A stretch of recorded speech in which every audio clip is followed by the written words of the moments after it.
Bismillah. Assalamualaikum warahmatullahi wabarakatuh. Waalaikumsalam warahmatullahi wabarakatuh. Innal hamdalillah nahmaduhu wa nasta'inuhu wa nastaghfiruh wa na'udzu billahi min shururi anfusina wa min sayyiati a'malina.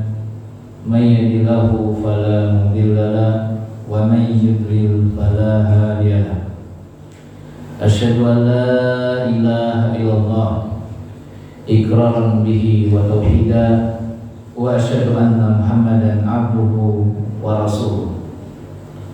Qala Allahu jalla wa ala fi kitabihil karim, ya ayyuhalladzina amanu taqullaha haqqa tuqatih wa la tamutunna illa wa antum muslimun. Ya ayyuhan nasu taqu rabbakumul ladzi khalaqakum min nafsin wahidah wa khalaqa minha zawjaha wa batha minhuma rijalan katsiran wa nisaa wattaqullaha alladzi tasaaluna bihi wal arham innallaha kana 'alaikum raqiba. Ya ayyuhalladzina amanu taqullaha wa qulu qawlan sadida yuslih lakum a'malakum wa yaghfir lakum dhunubakum wa may yuti'illaha wa rasulahu faqad faza fawzan 'azima wa ba'd. Para jamaah kaum muslimin wa kaum muslimat yang semoga Allah merahmati kita semua. Amin. Dan semoga Allah Subhanahu wa taala memberikan keberkahan terhadap usia yang kita miliki. Amin. Dan semoga Allah Subhanahu wa taala memberikan keberkahan dari harta yang kita miliki, demikian juga keluarga yang kita miliki. Amin. Pada kesempatan di pagi hari ini yang kita bertepatan pada hari yang ke-10, tidak terasa bahwasanya kita telah menjalankan ibadah puasa di tahun ini, di tahun 1444 Hijriah. Selama 9 hari telah kita lalui dan ini masuk pada hari yang ke-10. Dan pertanyaan bagi kita semua, sudahkah kita maksimal dalam menghidupkan di bulan suci Ramadan ini dengan suatu cara mendekatkan diri kita kepada Allah Subhanahu wa taala atau tidak? Sudah Allah Subhanahu wa taala mengampuni dosa-dosa kita, yang kita semua adalah para pendosa. Yang sebagaimana kata Nabi sallallahu alaihi wasallam menyatakan, kullu bani adam khata' wa khairul khata'in at-tawwabun. Setiap bani Adam, tabiat yang sering dimiliki oleh manusia adalah sering berbuat salah. Maka para jamaah yang semoga Allah Subhanahu wa taala merahmati kita semua, di dalam bahasa Arab manusia itu dikatakan dari kata insanun, yang mana insanun diambil pula dari kata nisyan. Apa itu makna nisyan? Bahwasanya tabiat yang sering menonjol yang dimiliki ataupun sifat yang paling banyak dimiliki manusia adalah suka lupa. Maka oleh sebab itu kata Nabi sallallahu alaihi wasallam menyatakan, wa kullu bani adam khata'un wa khairul khata'in at-tawwabun. Setiap bani Adam pasti dia berbuat salah. Maka manusia itu seringkali untuk kita ingatkan. Ingatkan mereka dengan wasiat takwa kepada Allah Subhanahu wa taala. Maka kalau kita bertanya, kalau dahulu mereka para ulama terdahulu yang soleh, apabila mereka diingatkan dengan wasiat takwa kepada Allah, maka mereka langsung menangis. Maka mereka langsung merenung dengan nasihat, wasiat, wejangan dari saudara yang tersebut dengan wasiat ittaqillah. Namun berbeda dengan orang belakangan ini. Apabila mereka diingatkan dengan wasiat takwa kepada Allah, maka mereka kebanyakan manusia di saat ini, di zaman ini, ketika diingatkan dengan wasiat takwa kepada Allah, maka mereka akan menjawab, memang saya ini kurang takwa apa lagi? Memang saya ini tidak maksimal atau tidak? Maka di sini para jamaah perlu diperhatikan, Allah saja menegur nabinya menyatakan dengan wasiat takwa, ya ayyuhan nabi ittaqillah. Wahai sekalian nabi, kata Allah Subhanahu wa taala, maka bertakwalah kalian kepada Allah. Maka makna Allah Subhanahu wa taala menyatakan kepada nabinya, wahai sekalian para nabi, bertakwalah kalian seluruhnya kepada Allah, bukan berarti nabi itu sebelumnya belum bertakwa, namun maknanya adalah bagaimana cara untuk meningkatkan ketakwaan. Oleh sebab itu para jamaah rahimani wa rahimakumullah jami'an, karena masing-masing dari kita tidak mengetahui apakah esok ketika Allah Subhanahu wa taala memanggil diri kita semua, apakah kita semua dalam keadaan husnul khatimah ataukah dalam keadaan su'ul khatimah. Karena masing-masing dari kita tidak mengetahui apakah besok kita bisa istiqomah atau tidak. Maka orang yang cerdas adalah senantiasa untuk selalu mengadakan perbaikan. Orang yang baik, orang yang pandai hakikatnya adalah mereka yang senantiasa selalu bermuhasabah. Maka oleh sebab itu, ma'asyiral muslimin, para jamaah yang semoga Allah Subhanahu wa taala memuliakan kita semua, maka kita meminta kepada Allah supaya kita semua diberikan akhir yang baik. Amin. Dan kita berlindung kepada Allah Subhanahu wa taala dari akhir yang sangat-sangat buruk. Kemudian yang berikutnya para jamaah rahimani wa rahimakumullah jami'an, kita kembali melanjutkan pembahasan dari kitab Al-Mal fil Qur'anil Karim, atau bisa kita terjemahkan Al-Quran berbicara tentang harta. Kita akan masuk pada poin yang kedua, pada perjumpaan yang kedua di pagi hari ini, bertepatan dengan tanggal 10 Ramadan 1444 Hijriah, yang kita masuk tentang pembahasan khosais al-mal fil Quran al-Karim, kekhususan harta yang disebutkan di dalam Al-Quran Al-Karim.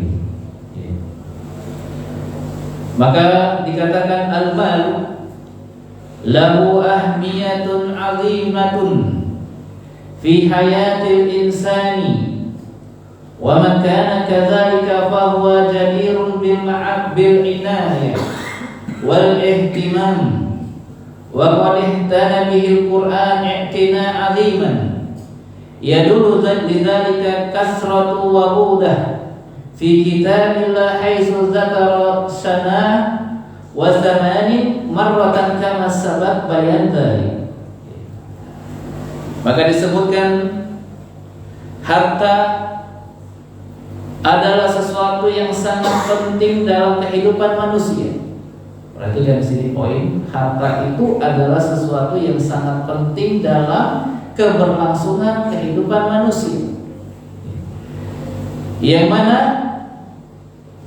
Allah Subhanahu wa taala menyebutkan di dalam Al-Qur'anul Karim ada 86, Allah Subhanahu wa taala di dalam Al-Qur'anul Karim disebutkan tentang harta ada 86 kali.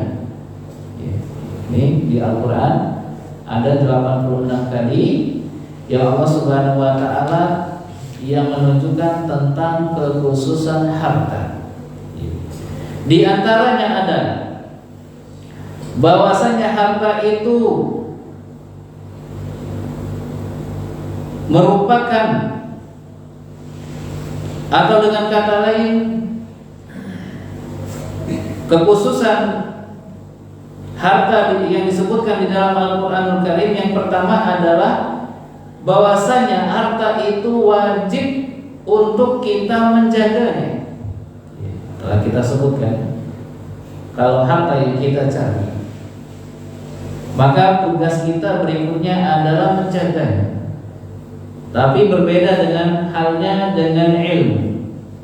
Maka kalau ilmu yang kita mencarinya, ilmu yang kita mempelajarinya, ilmu yang kita mengamalkannya, maka secara otomatis ilmu itu pada suatu saat kelak yang akan menjaga kita.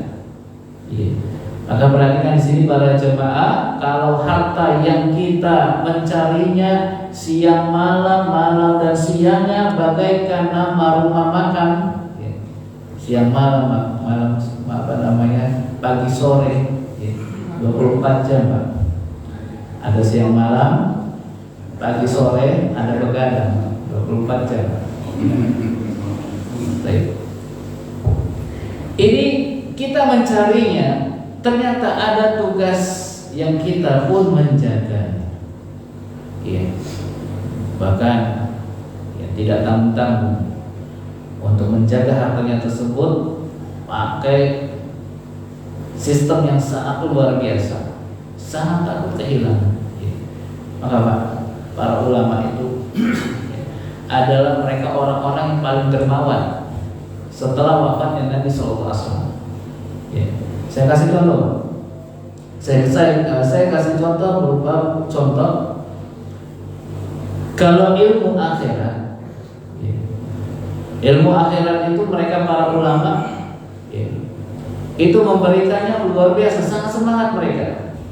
Tapi kalau manusia, kalau berkaitan dengan perkara dunianya, maka itu sangat pelit untuk menyebarkan ilmunya tersebut. Contoh, kamu kayaknya bikin bagus, apa sih resepnya? Kira-kira nggak dikasih atau tidak resepnya? Dikasih Pak? Jangan, itu rahasia kita, rahasia perusahaan. Bisa-bisa ada saingan.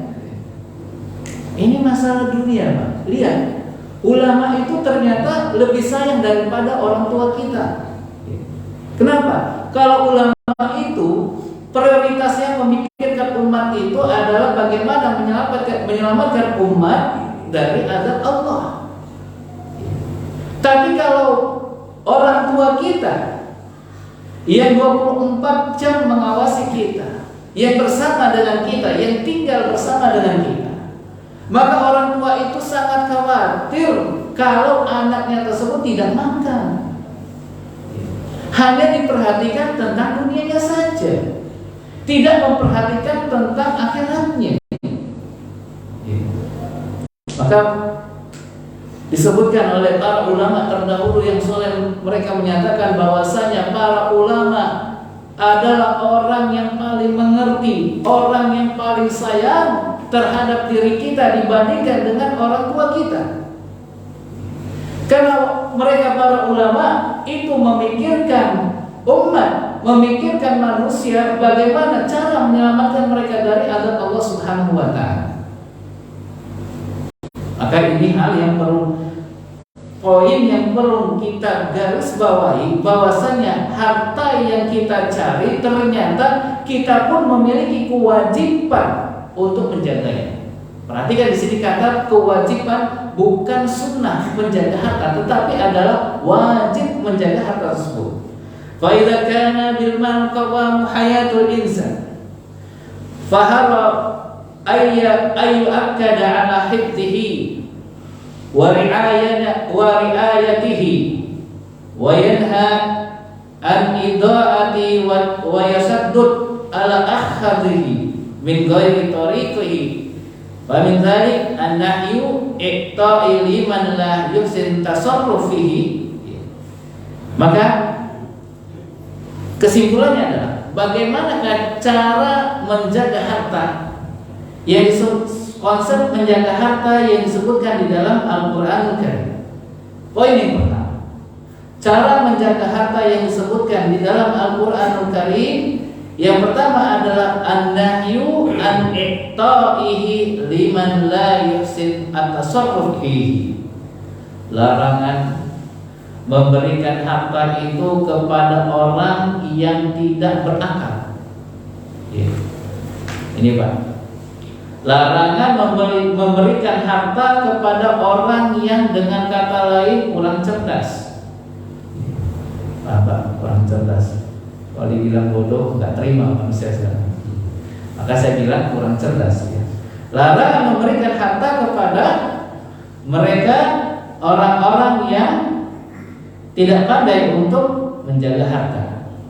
Ya. Dalilnya Allah Subhanahu wa taala sebutkan di dalam surat An-Nisa ayat yang kelima. Kata Allah Jalla Jalaluhu menyatakan,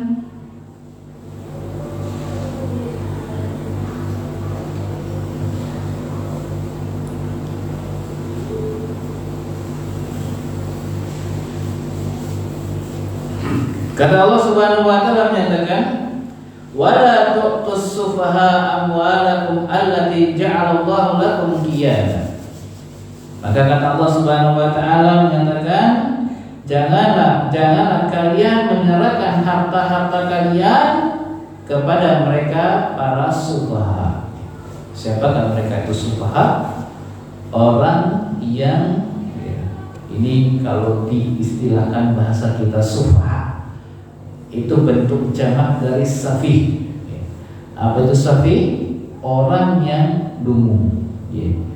Maka kata Allah Subhanahu wa taala, janganlah kalian menyerahkan harta-harta kalian kepada mereka orang-orang yang safi. Ini dalil yang disebutkan di dalam Al-Qur'an, yang mana Al-Qur'an menyebutkan tentang harta, menyebutkan tentang larangan menyerahkan harta kepada mereka orang-orang yang safi.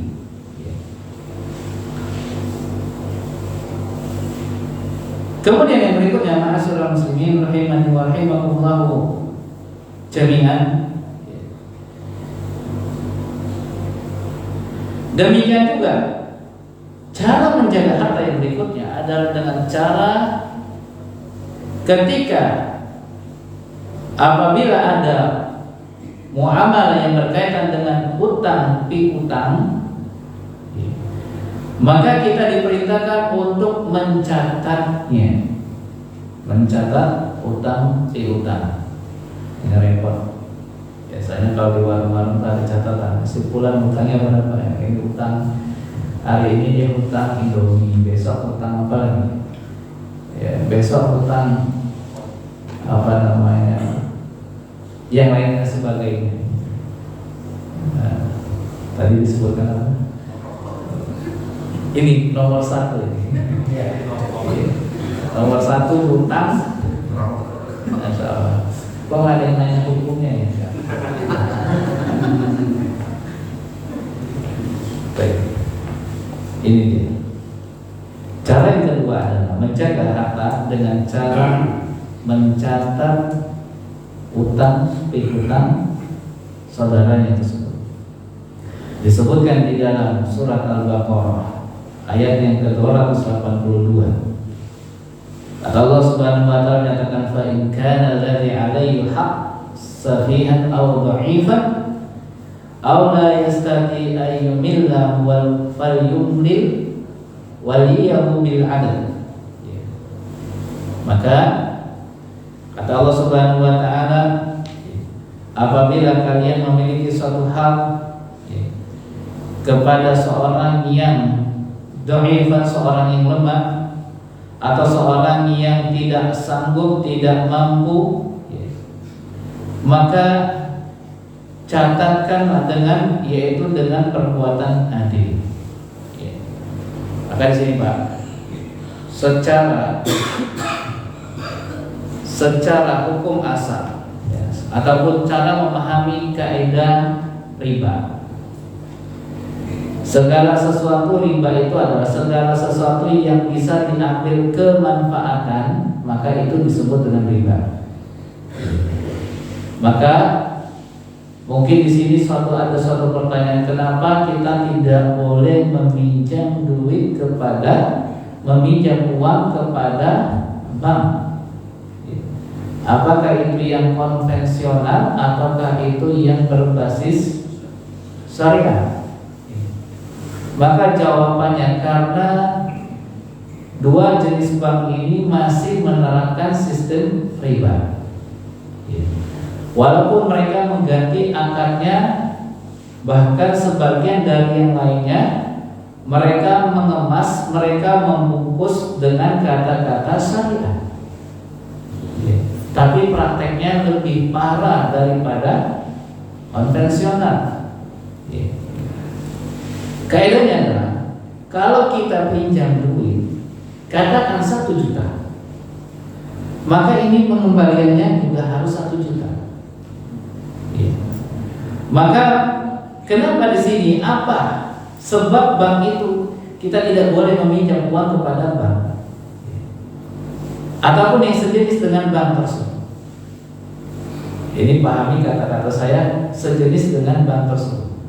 Karena ada yang mirip seperti bank, bank Indun, ataupun ataupun seperti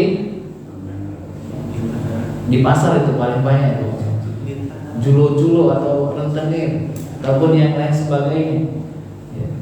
Masya Allah, kadang saya melihat sendiri Pak, profesinya maaf mungkin hanya jualan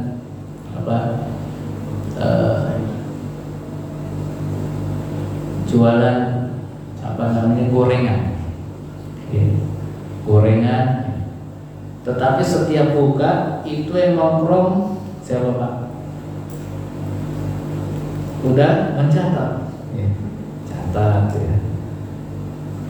Tapi sambil catat sambil enak, ambil gorengan 1-2 ya. Tapi nggak dikurang dengan pinjamannya tersebut. Ini Pak, kita makan gorengannya saja tanpa mengurangi nilai hutangnya tersebut. Ini juga disebut dengan riba. Artinya makanan yang kita asup, makanan yang kita makan tersebut tidak halal. Ini nggak boleh. Kenapa?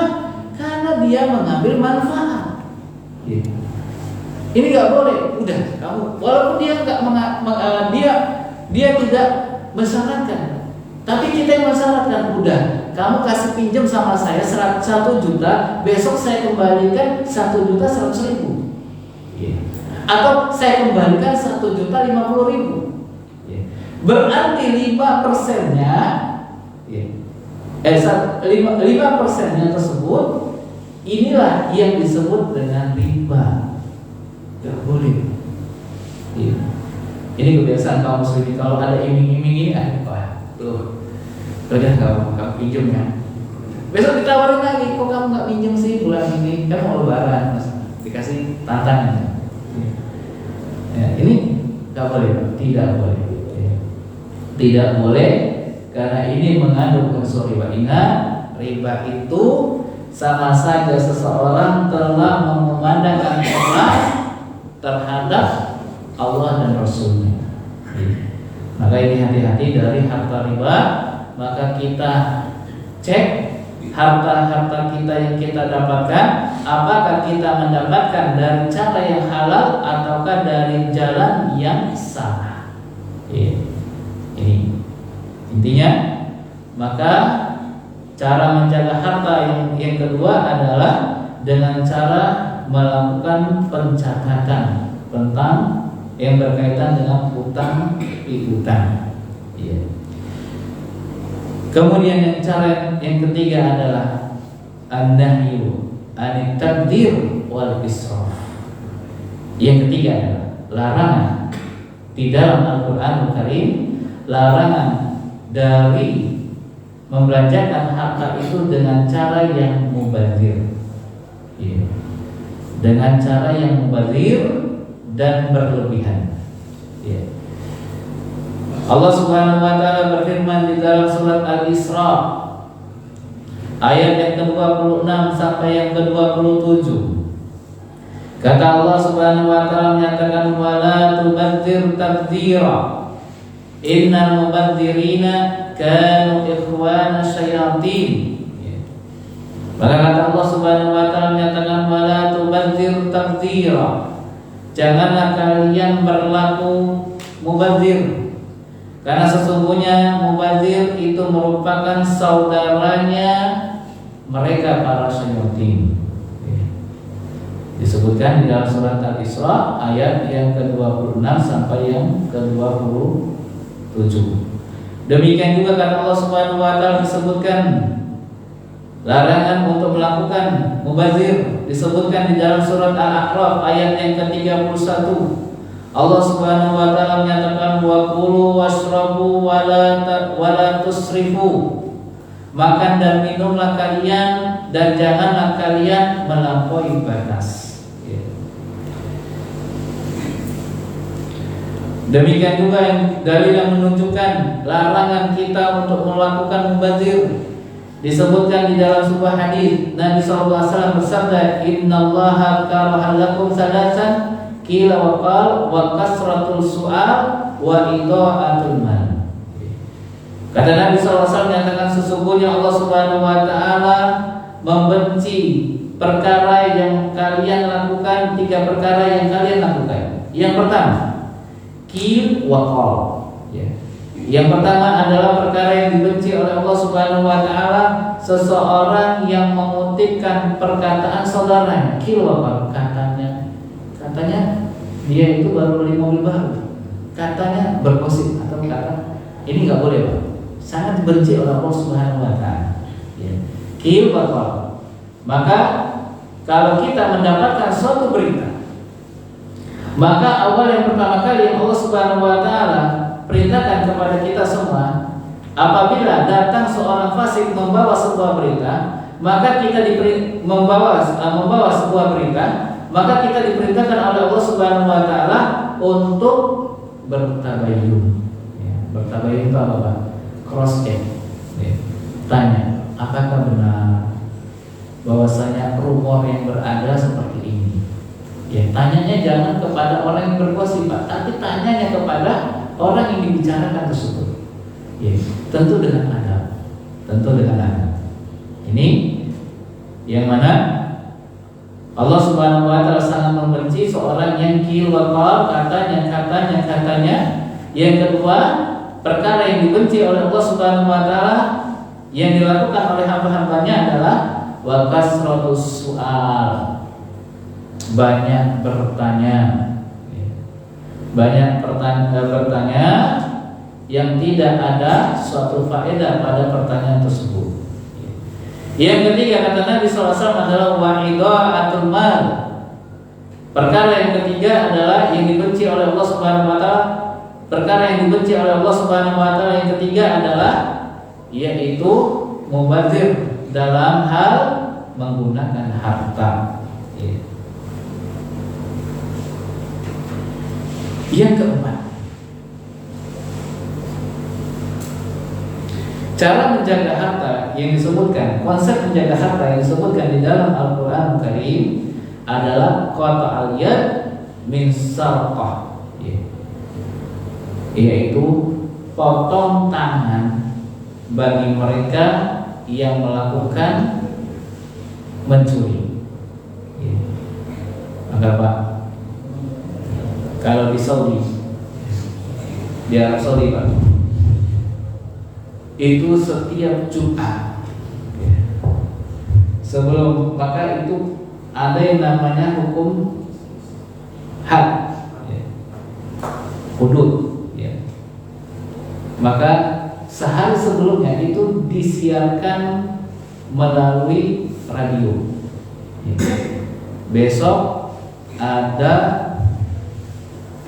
disaksikan oleh orang banyak, besok telah ditetapkan hukuman kepada si fulan bin fulan, yaitu dengan cara penggal, misalnya potong tangan. Ini potong tangan bagi seorang yang mencuri. Itu dipersaksikan Pak, di Jeddah. Maka itu dipersaksikan dengan orang yang banyak, kemudian disiarkan melalui radio, kemudian orang-orang melihat. Apa hikmah dari itu semua? Memberikan rasa cerah kepada orang-orang yang melihatnya tersebut. Maka di Indonesia ini para koruptor itu luar biasa. Selamat ya. Kalau seandainya syariat Islam ditegakkan di negeri ini saya akan berkurang itu yang namanya para koruptor. Ya, para koruptor pun ingin mendapatkan fasilitas di BUI, artinya di dalam sel pun ingin mendapatkan fasilitas. Ini dia, ada tarif-tarifnya tersebut. Maka ini cara yang menjaga harta, yang konsep menjaga harta yang disebutkan di dalam Al-Quran adalah dengan cara potong tangan bagi mereka yang mencuri. Dalilnya Allah Subhanahu wa taala sebutkan di dalam surah Al-Maidah ayat yang ke-38, kata Allah Subhanahu wa taala menyatakan wasariqu wasariqah faqta'u aydihuma. Pencuri laki-laki dan pencuri wanita faqta'u. Allah perintahkan apa? Potong tanganlah mereka. Maka kalau kita pernah umroh Pak, atau pernah haji dan umroh, terkadang kalau kita mendapati di daerah Misfala tahu ya Pak? Misfala hotel itu biasanya banyak orang yang jualan. Ada yang ajian, Misfala bagian tengah di antara sela-sela gedung Zamzam Tower dengan Hilton. Itu tengah-tengahnya disebut Jalan Misfala. Kalau yang sebelah kiri yang ke PC nomor 3 itu namanya Jalan Ajian. Jalan Misfala itu banyak para pengemis. Para pengemis banyak kita ibah. Ibahnya kenapa? Mereka ini pengemis ini terkadang nggak kapok Fisabilillah, ngomongin ke orang-orang apa? Fisabilillah, karena dia kena orang berasumsi, wah ini dia ikut perang nih. Padahal orang yang tangannya buntung itu pemerintahan Arab Saudi menerapkan syariat Islam dengan potong tangan. Itu bukan fisabilillah. Ada yang sampai segini tangannya, berarti sudah 2 kali mencuri. Ngomongnya fisabilillah. Tapi masya Allah, ini Pak, hati-hati Pak. Kalau kita ingin memberikan suatu perkara, suatu harta kita, berapapun nominalnya, maka ini kalau kita di Arab Saudi itu, kenapa tangannya timbul pertanyaan dari kita, kenapa? Oh dia bilang fisabilillah, berarti dia pernah ikut jihad ya? Tidak, tetapi itu karena dia mendapatkan hukuman potong tangan. Mendapatkan hukuman potong tangan. Kemudian cara yang menjaga harta yang berikutnya adalah yaitu dengan cara menjaga harta, menyimpan harta yang aman dari pencuri. Seorang yang terbunuh karena menjaga hartanya, maka tergolong seorang yang mati syahid.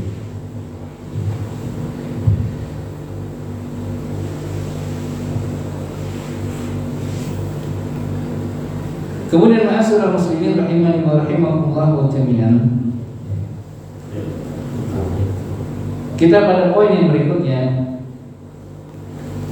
kita akan menyebutkan 7 dampak harta haram. 7 dampak harta haram. Yang pertama, dampak yang pertama yang didapatkan memakan harta haram, yang pertama adalah memakan harta haram berarti mendurhakai Allah dan mengikuti langkahnya syaitan. Disebutkan di dalam surat Al-Baqarah ayat yang ke-168. Allah Subhanahu wa taala menyatakan, ya ayuhan nasu kulu mimma fil ardi halalan thayyiban wa la tattabi'u khutuwatis syaitan innahu lakum aduwwum mubin. Wahai sekalian manusia, makanlah dengan cara yang halal lagi baik dari apa yang terdapat di muka bumi, dan janganlah kalian mengikuti langkah-langkahnya syaitan, karena sesungguhnya syaitan itu merupakan musuh yang nyata bagi kalian. Maka disebutkan oleh Al-Imam Ibnu Qayyim rahimahullahu ta'ala di dalam kitabnya Badaul Fawaid, maka ada beberapa langkah syaitan dalam menyesatkan manusia. Jika langkah pertama tidak bisa, maka syaitan itu akan beralih kepada langkah yang selanjutnya dan seterusnya. Langkah yang pertama, kata Al-Imam Ibnu Qayyim, langkah syaitan, bagaimana cara menyesatkan manusia? Yang pertama, langkah pertama adalah diajak pada kekafiran, kesyirikan, serta memusuhi Allah dan Rasul-Nya. Langkah yang kedua, diajak pada amalan yang tidak ada contohnya, tidak ada tuntunannya dari Nabi SAW. Langkah yang ketiga, diajak untuk melakukan al-kabair. Cara yang pertama gagal, diajak kepada kekafiran, kesyirikan, serta memusuhi Allah dan Rasul-Nya, gagal setan, maka setan beralih kepada langkah yang kedua. Langkah yang kedua apa? Diajak untuk beramal, melakukan suatu amalan yang tidak ada contohnya dari Nabi. Yang ketiga, diajak manusia itu tidak berhasil dengan langkah yang kedua, maka dia beranjak kepada langkah yang ketiga, mengajak manusia untuk melakukan al-kabair, dosa besar. Langkah yang keempat, maka setan akan mengajak manusia untuk melakukan as-shaghair, melakukan dosa-dosa kecil. Langkah yang kelima, mengajak manusia disibukkan dengan perkara yang mubah, yang sifatnya boleh, yang tidak ada pahala dan tidak ada sanksi di dalamnya, hingga berlebihan. Ini Pak, contohnya apa sih langkah yang kelima ini? Contohnya olahraga sepak bola. Hukumnya apa Pak? Mubah, tapi bisa bermakna maksiat kalau unsur melakukan mubah itu kalau dia bersikap berlebihan. Dia olahraga bola luar biasa, setiap hari dia melakukan olahraga bola, maka ini bisa menjadi maksiat. Karena apa? Adanya berlebihan.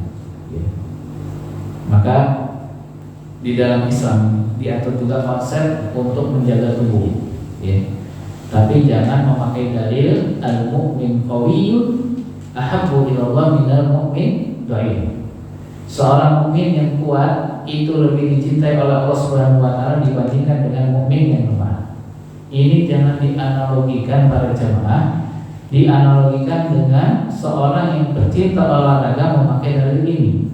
Maka yang dimaksud dengan mukmin yang kuat itu lebih dicintai oleh Allah dibandingkan dengan mukmin yang lemah, maka maksudnya adalah mukmin yang kuat imannya. Itu lebih dicintai oleh Allah Subhanahu wa taala dibandingkan dengan mukmin yang lemah keimanannya. Langkah yang keenam, disibukkan dalam amalan yang kurang afdal, padahal ada amalan yang lebih utama. Ini dia. Atau dengan kata lain, disibukkan dengan amalan yang makruh dibandingkan dengan amalan yang sifatnya mustahabah, dicintai. Kemudian yang kedua, dampak yang kedua adalah akan membuat kurang semangat dalam beramal soleh. Dampak harta yang kita dapatkan, dampak harta haram yang kita dapatkan, Ini akan memberikan dampak yang kedua, yaitu akan membuat orang semangat dalam beramal soleh. Dalilnya disebutkan di dalam surat Al-Mu'minun ayat yang ke-51. Kata Allah Subhanahu wa taala menyatakan, ya ayyuhar rasul qulu minat thayyibati wa'malu shalihan inni bima ta'maluna 'alim. Wahai para rasul, makanlah dan minumlah, makanlah kalian dari makanan yang thayyib, makanan yang baik, dan kerjakanlah amal yang soleh. Sesungguhnya Allah Subhanahu wa taala Maha mengetahui apa yang kalian kerjakan.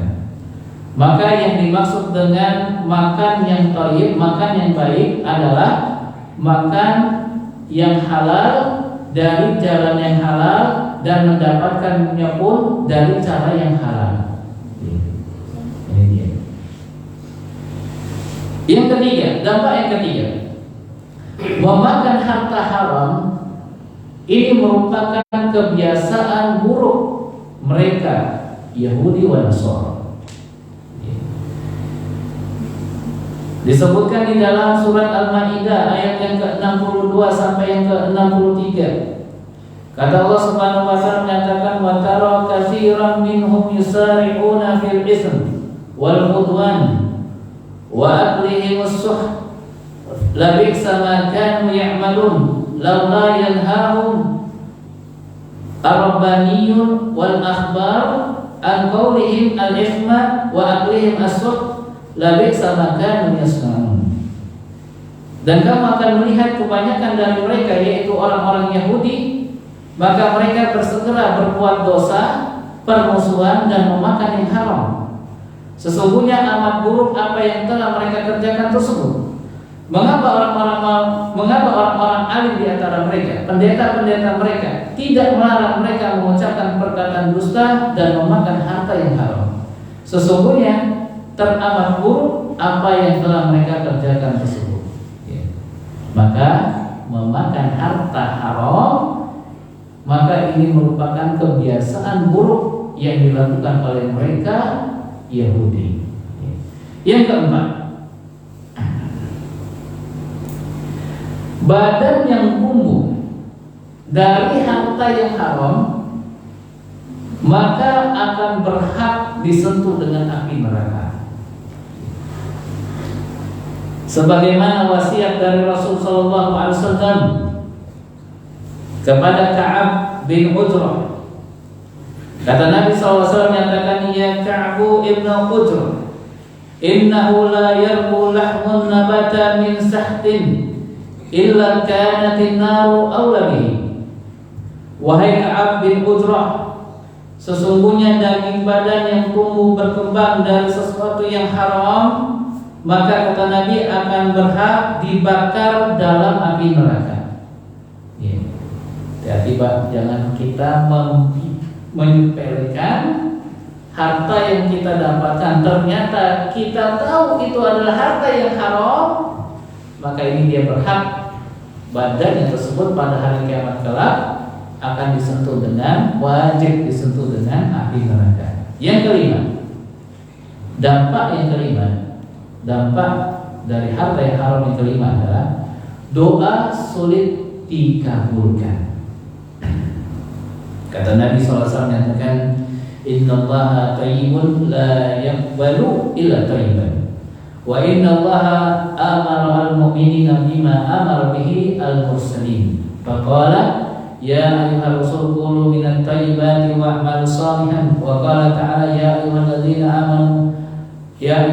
amanu qulu min thayyibati ma razaqnakum. Tsumma dzakara rajul yutilu safar as'asa akbar yamutu yadayhi ila sama' ya rabbi wa mat'amuhu haramun wal malbasuhu haramun wa ghudhiya bil haram fa ana yustajabu lahu.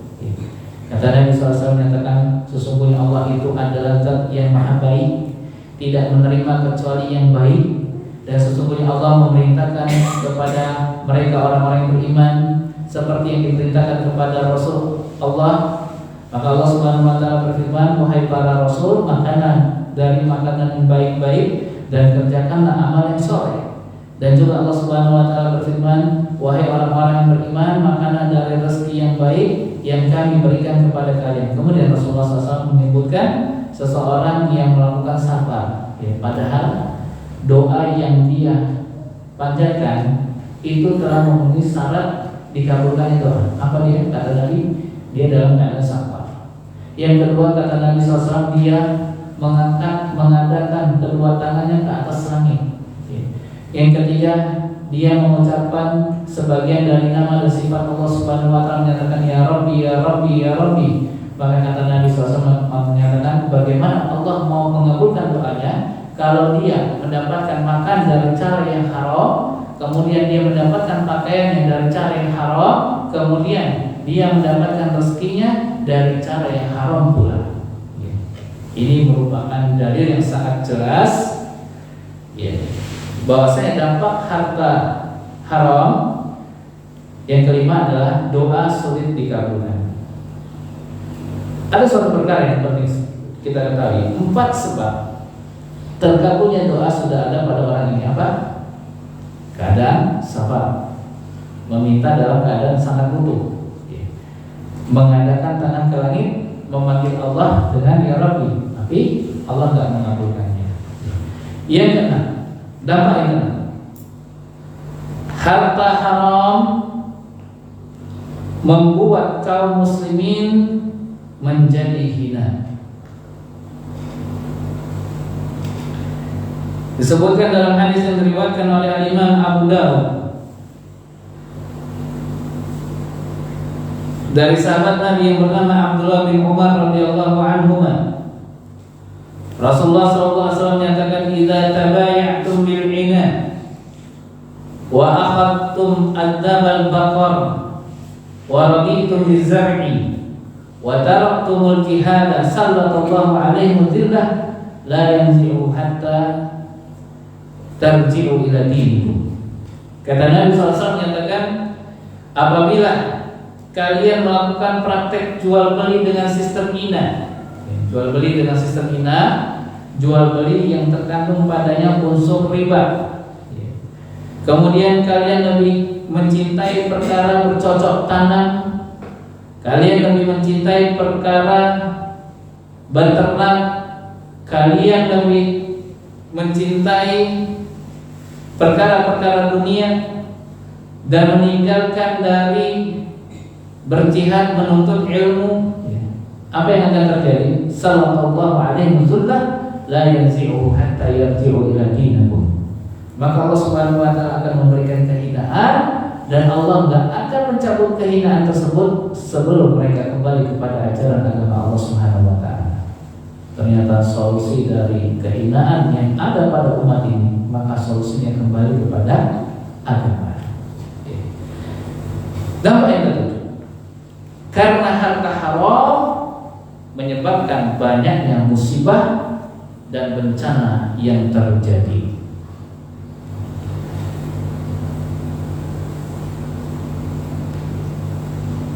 Ada sebuah hadis, ada sebuah asar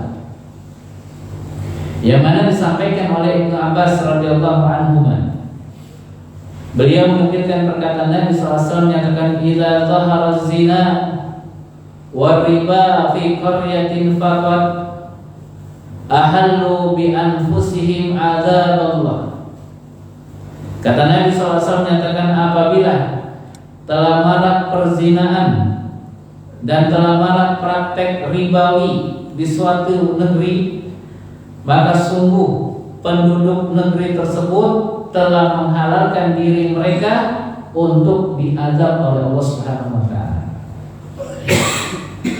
Ini Pak, dampak harta haram yang sangat banyak, ada 7. Mungkin ini saja perjumpaan kita di pagi hari ini. Pada pertemuan yang akan datang akan kita sebutkan, yaitu tentang sumber mendapatkan harta yang disebutkan di dalam Al-Quran. Sumber dari mendapatkan harta yang halal yang disebutkan di dalam Al-Quran, dan sumber mendapatkan harta dengan cara yang haram yang disebutkan pula di dalam Al-Quran. Ini akan kita sebutkan. Kalau ada yang bertanya yang berkaitan dengan sumber harta yang halal ataupun haram, sabar, minggu depan. Baik, silakan Pak Jemaah kalau ada yang ingin yang disampaikan atau ada yang ingin didiskusikan. Assalamualaikum warahmatullahi wabarakatuh. Waalaikumsalam. Bagaimana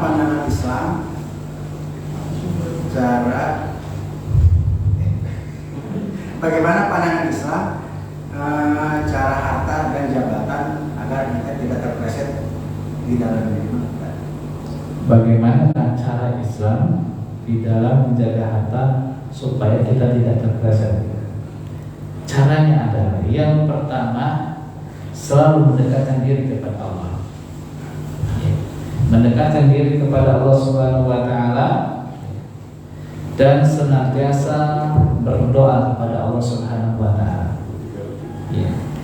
Yang kedua, menjauhi suatu sebab yang dirinya bisa tergelincir untuk menggunakan harta yang haram tersebut. Ya, perhatikan asbab-asbab. Terutama adalah memperhatikan teman dulu. Ini Pak, teman ini memberikan pengaruh yang sangat besar. Ya, kalau kita orang baik-baik, kumpul dia dengan sekelompok maling, kira-kira akan jadi maling atau tidak? Ini satu ini, dia orang yang lurus, istiqomah ini, masuk dia. Padahal dia sudah tahu ini, tapi dia tetap nekat masuk. Apakah dia yang diwarnai atau dia bisa mewarnai? Yang ada yang diwarnai. Ini dia memperhatikan asbab yang dirinya bisa tergelincir untuk menggunakan harta yang haram tersebut. Dia memperhatikan. Cara yang pertama apa Pak? Dengan cara semakin dekat kepada Allah Subhanahu wa taala. Yang kedua, dia memperhatikan asbab dirinya bisa tergelincir. Oh, dia hitung-hitungan dulu Pak. Wah, saya nggak mau di posisi ini. Ini banyak kemungkinan riswahnya. Apa itu riswah Pak? Sogoknya. Ini banyak. Saya nggak mau. Wah, ini kalau bergaul sama dia, ini saya bisa terpengaruh. Ini kewajiban bagi kita Pak. Ini merupakan adab kepada diri, yang mana kata Nabi SAW menyatakan al-mar'u ala dini khalili falyanzur may khalil.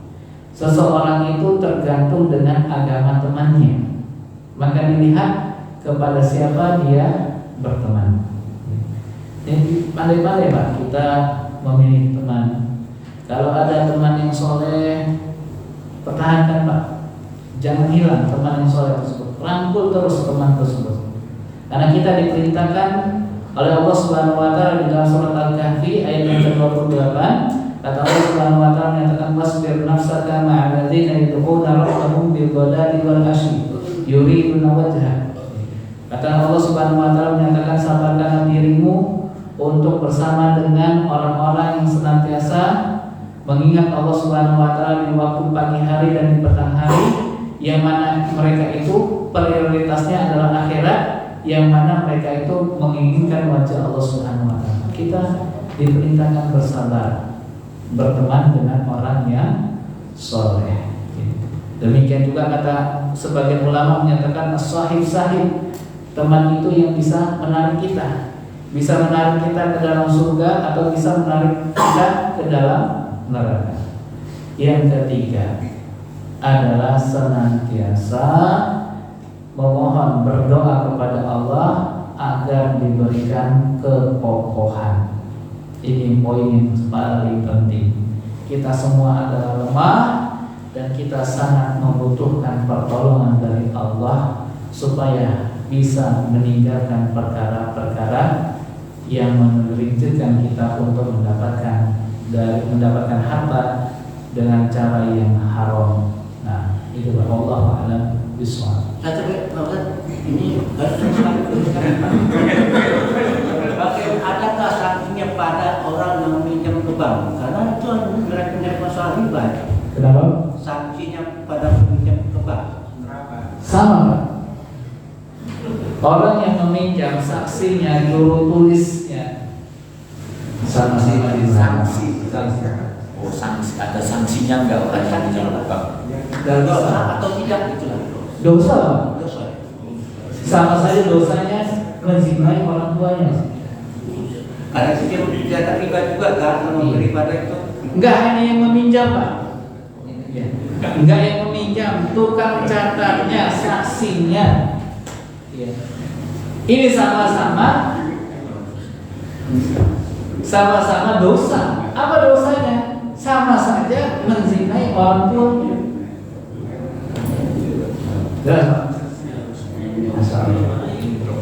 Ngeri nggak? Ya. Riba itu apa singkatnya Pak? Ngeri banget Pak. Tidak Pak.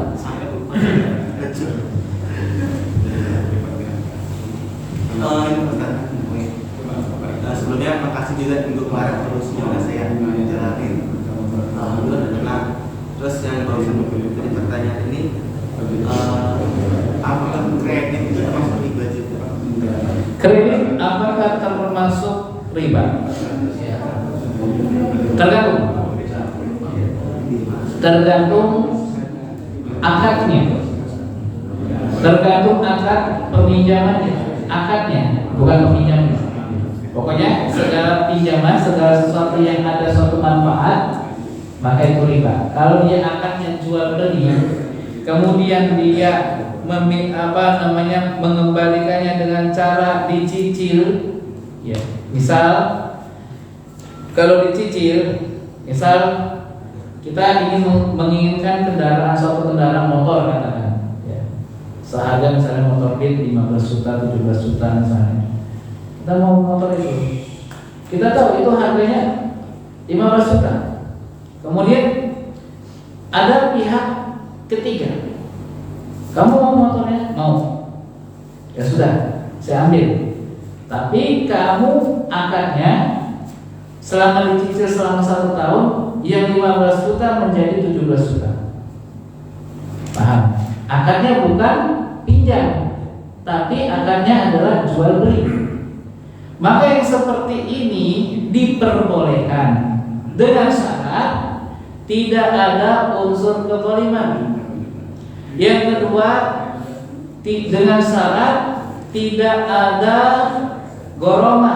Apa itu goroma Pak? Denda. Ya. Kalau telat pembayarannya 1 hari, dia didenda sekian persen. Ya. Inilah yang disebut dengan riba, yang tidak boleh.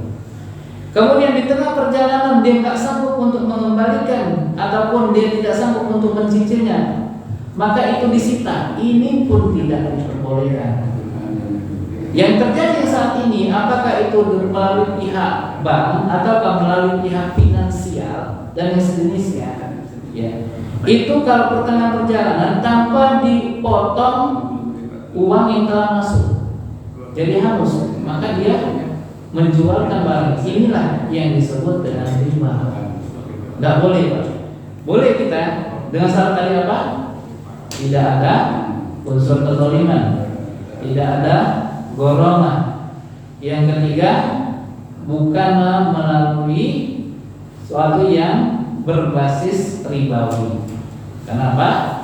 Karena masuk unsur tolong menolong dalam hal dosa dan permusuhan.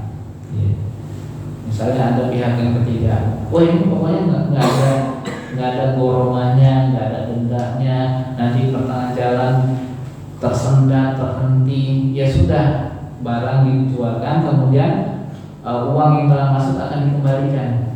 Ini solusinya Pak. Yang ada, bagaimana sekarang? Pokoknya diambil pokoknya. Akhirnya apa? DP sekian juta, beli mobil 10 juta, 3 bulan mantet. Jadi biasa, akhirnya apa? Inilah, ya.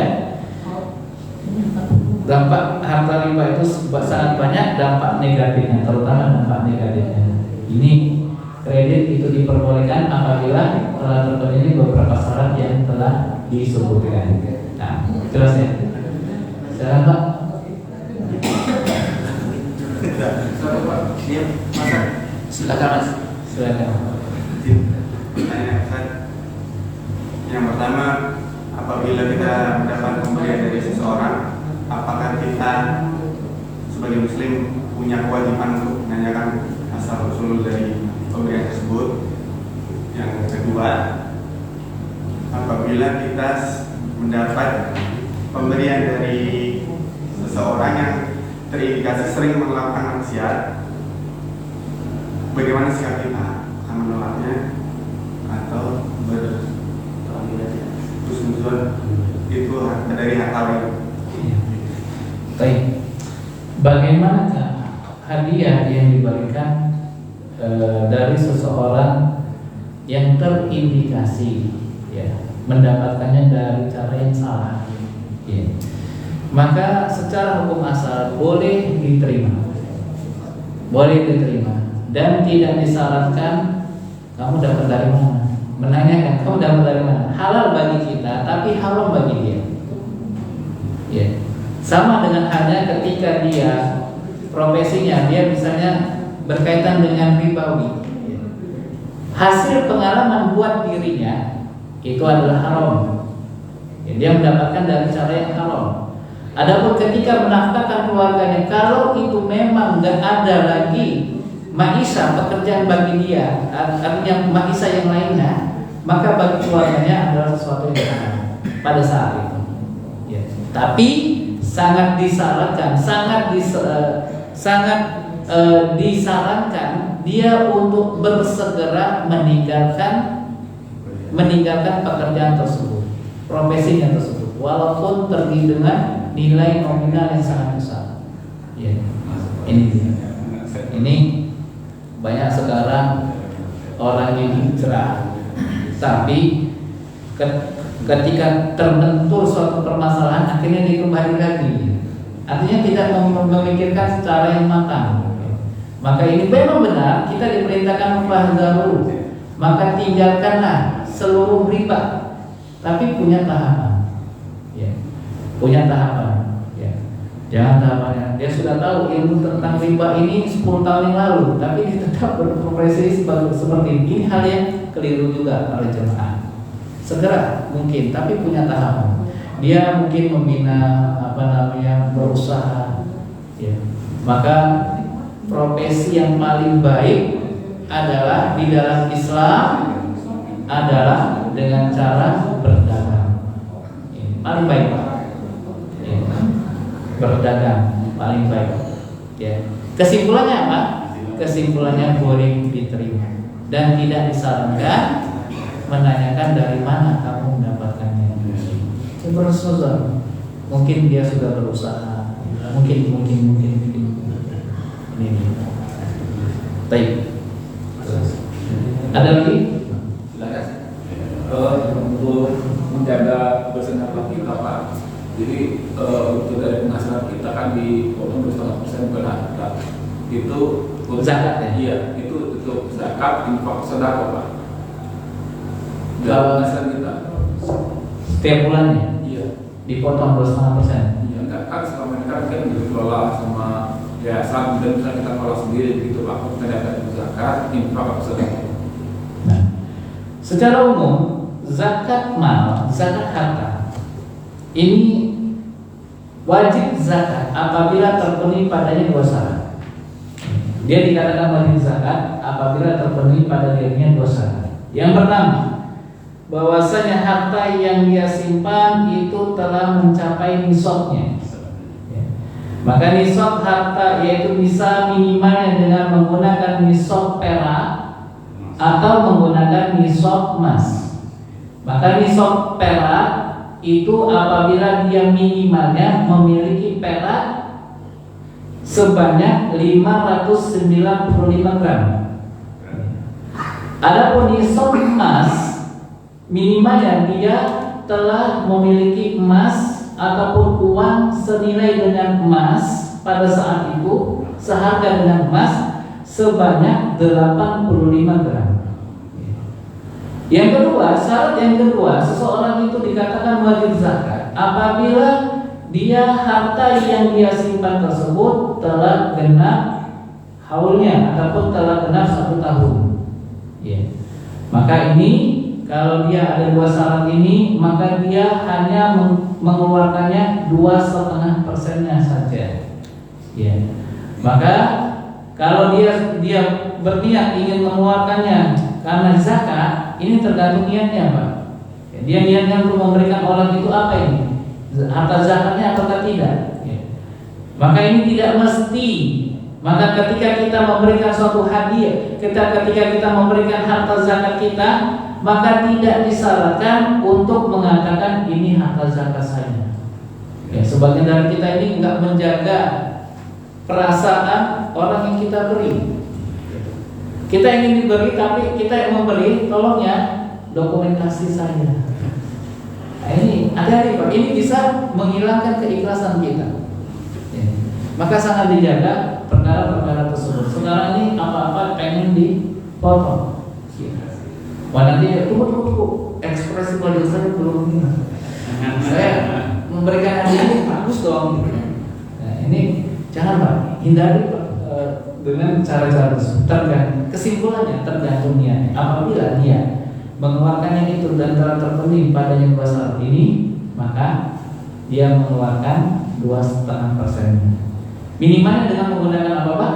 Nisab perak sebanyak 595 gram. Harga perak berapa sekarang Pak?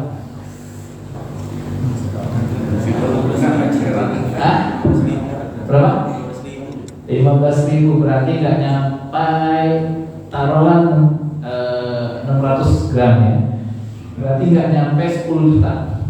Iya. Kalau 10.000 saja itu 6 juta. Taruhlah 9 juta ya. Nggak nyampe 10 juta. Ini kita mengeluarkannya 2,5%. Ya. Kita simpan duit. Ternyata masih tetap ya. 9 juta. Dari 9 juta tersebut maka mengeluarkan 2,5%. Berapa 2,5%-nya Pak? Berarti 90.000 180 225. Enggak nyampe 250. Ini wajib zakatnya kita. Ustaz, saya mau lebihkan 500.000, boleh nggak? Boleh. Ya. Yang wajibnya dia mengeluarkan 225.000. Yang perkara yang berikutnya itu terhitung sebagai sedekah. Ya. Nanti juga akan kita bahas pertemuan yang akan datang perbedaan antara sedekah, infak, hibah, demikian juga wakaf. Akan kita sebutkan insyaallah pada pertemuan yang akan datang.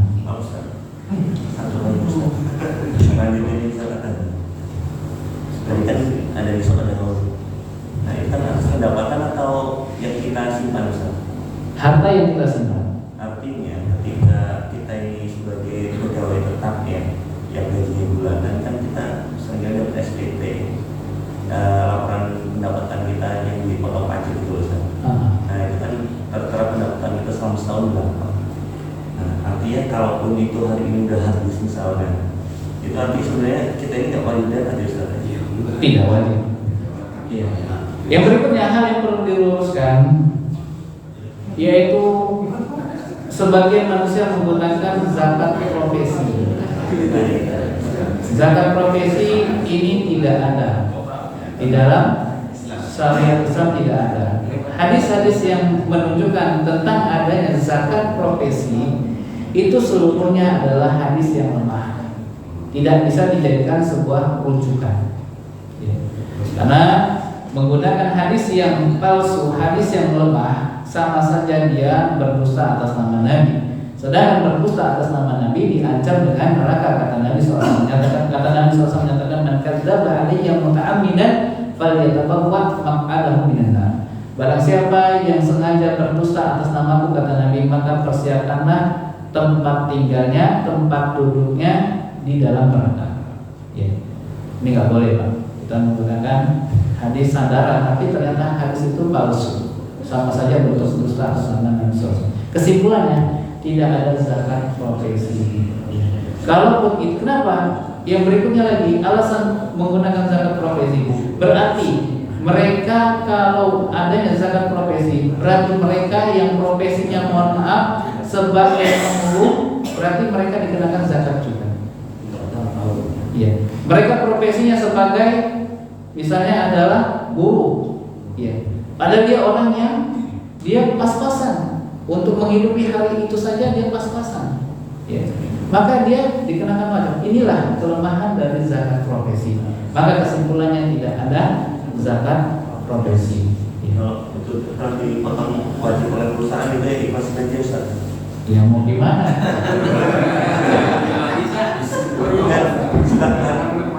Hari ini kan fenomena dari setiap, bahkan mungkin saya kurang paham beberapa instansi ya, artinya beberapa perusahaan BUMN itu kan memang hari ini semangatnya itu bagi muslim memang sudah ya ada program dipotong. Memang itu ditawarkan bersedia dipotong atau akan kenaikan signifikan berdasarkan sampai misalnya gitu. Dan sebagian kita memang diarahkan untuk ya udah karena gimana kita udah punya perusahaan itu juga punya baitul mal atau punya lasis atau lasnas gitu, dan itu diarahkan ke sana. Nah, ini hal yang perlu disampaikan kepada para jemaah terkait dengan zakat mal. Zakat mal ini diserahkan kepada personnya, orangnya, bukan untuk mendirikan pondok pesantren ataukah mendirikan masjid, nggak boleh Pak. Harta zakat itu nggak boleh untuk bangunan. Tapi yang ditujukan adalah asnafnya, ada 8 golongan. Disebutkan di dalam surat At-Taubah ayat yang ke-60. Allah Subhanahu wa taala menyatakan inna as-shadaqat lil fuqara wal masakin. Sesungguhnya sedekah itu, sedekah yang sedekah di sini maksudnya zakat mal. Diperuntukkan zakat mal ada 8 asnaf. Fuqara wal masakin. Kemudian adalah orang yang terlilit hutang. Yang keempat, orang yang dilembutkan hatinya memeluk agama Islam. Yang kelima, amil zakat. Yang keenam, orang yang seorang budak. Yang ketujuh, seorang yang berada di jalan Allah. Seorang pelajar, dia di negeri yang lain, kemudian dia menjadi orang yang pas-pasan, maka ini diberikan zakat kepada mereka tersebut, ya. Demikian juga wafir riqab, dia kepada seorang budak, maka ini 8 asnaf ini diberikan harta zakat mal. Artinya yang disebutkan dalam ayat ini berarti Allah menunjukkan personnya, orang per orang, bukan bangunan. Sebagian yang lainnya ada yang memberikan, nih harta zakat saya 100 juta. Ya, berarti uangnya berapa miliar juga? Kali 40. Kali kan 40 ya Pak ya. Berarti 4 miliar duitnya. 4 miliar dia mengeluarkan zakatnya 100 juta. Ya. Ini zakatnya untuk pembangunan masjid. Tidak boleh. Ustaz 100 juta Ustaz. Sayang ini. Tidak boleh Pak, karena Allah yang telah menetapkan bahwasanya adalah untuk orang-orangnya tersebut yang telah ditunjukkan asnafnya, yang telah ditunjukkan di dalam Al-Quran, di dalam surat At-Taubah ayat yang ke-60. Nah, jelas ya? Insyaallah. Ya bagaimana ya, udah ikhlaskan ya. Resiko. Iya. Resiko. Jika di situ merubah NUT ya, apa? Udah berarti niatnya sudah orang berarti. Iya, nggak bisa. Nggak bisa. Bisa dikatakan kata para ulama, ini sama saja mengambil harta dengan cara yang zalim. Iya. Itu dia. Cukup.